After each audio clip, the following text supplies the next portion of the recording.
ચલો હવે સમજીએ ભેજ. ભેજ જે છે ને એ હવા કરતાં હલકો છે. ભેજ જે છે એ હવા કરતાં વજનમાં હલકો છે. ભેજ હવા કરતાં વજનમાં હલકો છે. તો ચાલો તમે વિચાર કરો, ભેજ હવા કરતાં વજનમાં હલકો છે તો પૃથ્વીની સપાટીની નજીક કોણ રહેશે અને ઉપર કોણ રહેશે?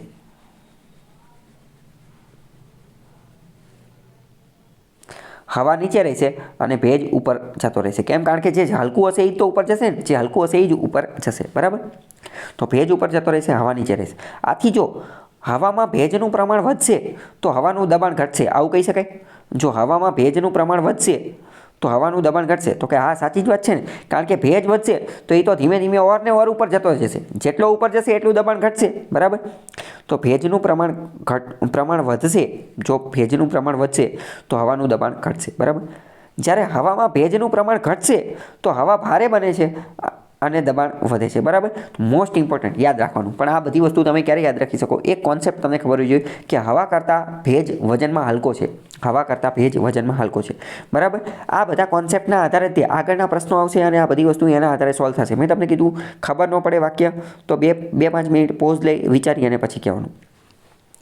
ચોમાસામાં શું હોય? તો કે ચોમાસામાં હવામાં ભેજ વધુ હોય. ચોમાસામાં હવામાં ભેજ વધુ હોય તો હવાનું દબાણ કેવું હોય? તો કે ઘટેલું હોય. હવામાં દબાણ કેવું હોય? ઘટેલું હોય. ચલો અહીંયા તમે એક બીજું એવું લાગે ને તો તમે એક એવી રીતે સૂત્ર પણ યાદ રાખી શકો. આપણે આની પહેલાં જોયું હતું કે તાપમાન અને દબાણ વચ્ચે કેવો સંબંધ છે? તાપમાન અને દબાણ વચ્ચે કેવો સંબંધ છે? તાપમાન અને દબાણ વચ્ચે વિરોધી સંબંધ છે, બરાબર? વ્યસ્ત સંબંધ છે. વ્યસ્ત સંબંધ છે. એટલે કે તાપમાન વધશે તો દબાણ ઘટશે. તો સેમ આપણે એવું કહી શકીએ ને કે દબાણ અને ભેજ વચ્ચે પણ વ્યસ્ત સંબંધ છે. દબાણ અને ભેજની વચ્ચે પણ વ્યસ્ત સંબંધ છે, એવું પણ કહી શકાય ને? દબાણ અને ભેજ વચ્ચે પણ વ્યસ્ત સંબંધ છે. ભેજ વધશે, દબાણ ઘટશે.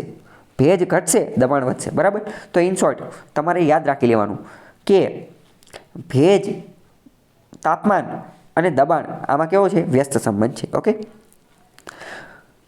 ચોમાસાની હવામાં ભેજ વધુ હોય છે અને મહાસાગરમાં ભેજ, એના આધારે આપેલું છે, બરાબર? તો ખ્યાલ આવી જશે તમને. ઓકે.